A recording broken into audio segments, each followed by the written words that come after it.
ಹೇಳಿ ಸರ್, ನಿಮಗೆ ಜಲಶಕ್ತಿ ಮತ್ತೆ ರೈಲ್ವೆ ಖಾತೆ ಪ್ರಮುಖ ಖಾತೆಗಳು ನಿಮಗೆ ಸಿಕ್ಕಿದೆ, ಇದ್ರ ಬಗ್ಗೆ ಏನು ಹೇಳ್ತೀರಿ ಸರ್? ನಾನು ನಮ್ಮ ನೇತಾರರಾದ ರಾಷ್ಟ್ರದ ಪ್ರಧಾನಿಗಳಾದ ನರೇಂದ್ರ ಮೋದಿಯವರಿಗೆ ಮತ್ತು ಎಲ್ಲ ನಮ್ಮ ನಾಯಕರುಗಳಿಗೆ ಆಭಾರಿಯಾಗಿರ್ತೇನೆ, ಋಣಿಯಾಗಿರ್ತೇನೆ. ಒಂದು ಹೊಸ ಜವಾಬ್ದಾರಿಯನ್ನು ದೇಶದಲ್ಲಿ ವಿಶೇಷವಾಗಿ ಜನಶಕ್ತಿ ಮತ್ತು ರೈಲ್ವೆ ರಾಜ್ಯ ಸಚಿವನಾಗಿ ಮಾಡಿದ್ದಾರೆ. ಒಂದು ತುಂಬ ಸಂತೋಷ, NDA ಸರ್ಕಾರ ಬಂದ ಮೇಲೆ ಕರ್ನಾಟಕದಲ್ಲಿ ವಿಶೇಷವಾಗಿ ನಮ್ಮೆಲ್ಲರ ಮಾಜಿ ಮುಖ್ಯಮಂತ್ರಿಗಳು, ಇದೀಗ ತಾನೇ ಉಕ್ಕು ಮತ್ತು ಬೃಹತ್ ಕೈಗಾರಿಕಾ ಸಚಿವರಾಗಿರ್ತಕ್ಕಂಥ ಸನ್ಮಾನ್ಯ ಕುಮಾರಸ್ವಾಮಿ ಅವರಿದ್ದಾರೆ.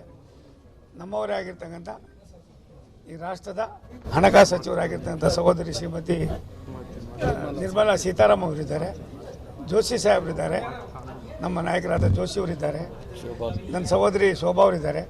ನಾವೆಲ್ಲರೂ ಒಟ್ಟಾಗಿ ಸೇರಿ ರಾಷ್ಟ್ರದ ಅಭ್ಯುದಯದಲ್ಲಿ ಕರ್ನಾಟಕದ ಒಂದು ನಮ್ಮ ಶ್ರಮ ಮತ್ತು ಅದರಲ್ಲಿ ಇರ್ತಕ್ಕಂಥ ಆ ಇಲಾಖೆಯಲ್ಲಿ ಇರ್ತಕ್ಕಂಥ ಒಂದು ಶಕ್ತಿಯನ್ನು ಉಪಯೋಗ ಮಾಡಿ ದೇಶಕ್ಕೆ ಒಂದು ಸರಿಯಾದ ಮಾರ್ಗದಲ್ಲಿ ಕೊಂಡೊಯ್ತಕ್ಕಂಥದ್ದಕ್ಕೆ ನಮ್ಮ ಇಬ್ಬರು ಸಚಿವರುಗಳೇನಿದ್ದಾರೆ ರೈಲ್ವೆ ಮತ್ತು ಜನಶಕ್ತಿಯ ಸಚಿವರ ಜೊತೆಯಲ್ಲಿ ಕೈ ಜೋಡಿಸಿ ಕೆಲಸ ಮಾಡೋದಕ್ಕೆ ನಾನು ನನ್ನ 40 ವರ್ಷದ ಅನುಭವವನ್ನು ಹಂಚ್ಕೊಳ್ತೀನಿ.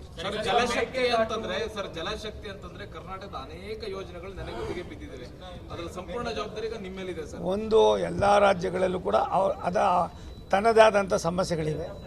ಎಲ್ಲವನ್ನು ಕೂಡ ನಾವು ಅಧ್ಯಯನ ಮಾಡಿ ಪ್ರಾಯಶಃ ಇವಾಗ ತಾನೇ ಬಂದಿದೆ, ಯಾವುದೋ ಜನ್ಮದ ಪುಣ್ಯ, ಒಳ್ಳೆ ಕೆಲಸ ಮಾಡೋದಕ್ಕೆ ಅವಕಾಶ ಇದೆ. ನಡಿ ಈಗ ಶುರು ಮಾಡೋಣ.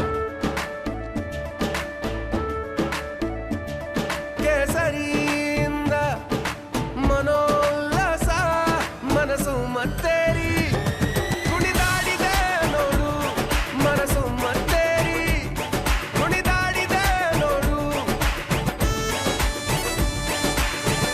ಕ್ಷಣ ಕ್ಷಣವೂ ಆಚರಿಸಿ ಕೇಸರಿ ಹಬ್ಬ. ವಿಮಲ್ ಬಾಯಲ್ಲಿ ಹೇಳಿ ಕೇಸರಿ. ಆ ಕೆಲಸ ನಾವು ಮಾಡ್ತೀವಿ. ನಾಳೆ ನಾಳೆ ನಾಳೆ